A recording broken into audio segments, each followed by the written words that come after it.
Hello बेटा, आज मैं आपको करवाऊँ क्वेश्चन नंबर 10। बाकी क्वेश्चंस आप करोगे। देखिए, कह रहा है कि following is the balance sheet of X and Y who share profit and loss in the ratio of 4:1 as at 31 March 2009। ये हमारे पास लाइबिलिटी दे रखी हैं, ये हमारे पास एसेट्स दे रखी हैं।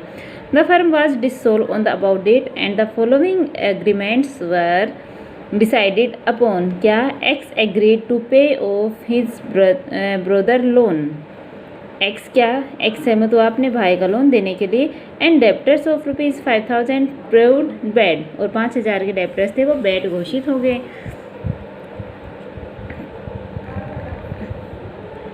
Other assets realised investment 20% less and goodwill at 60%।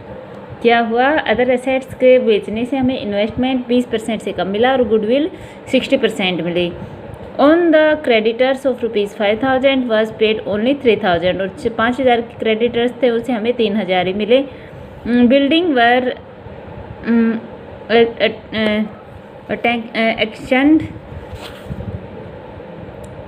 Exchange for ₹30,000 and the engineer commission amounted to ₹1,000.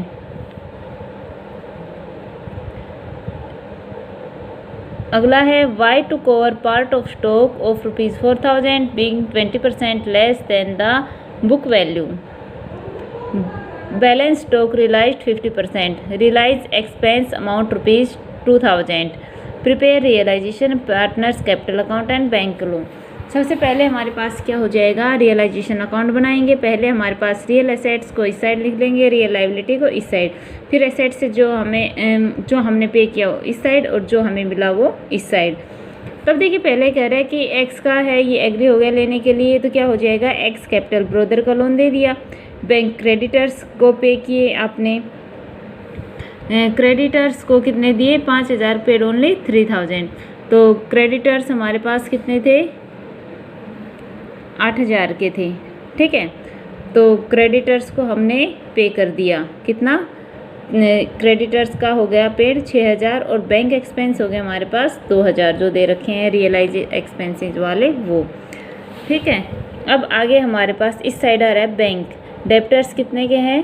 17,000 के डेप्टर्स हमारे पास हैं। 17,000 के प्रोविज़न क्या है? 2 का। लेकिन इसने कह रहा है कि हमारे पास 5,000 के क्या हो गए? Bad debts. तो कितने बच गए हमारे पास? 17 में से 5 गए, तो हमारे पास बच गए ये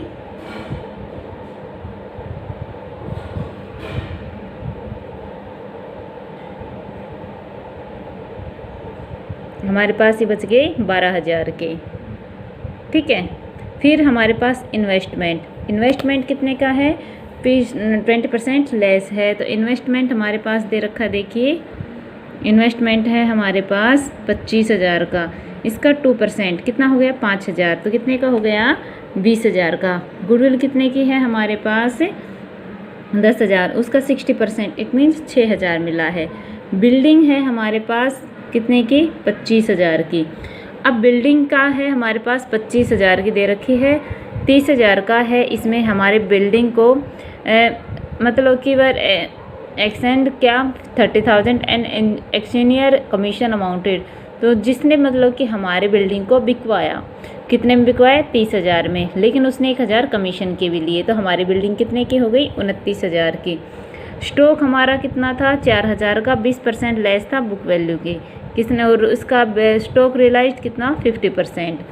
तो स्टॉक हमारे पास कितना था? स्टॉक था हमारे पास 15,000 का, और इसमें हमारे पास स्टॉक हो गया कितने का? 5,000 का। ठीक है, तो 50% हमारे पास रियलाइज हुआ है, 5,000 का बेचा है हमने। ठीक है,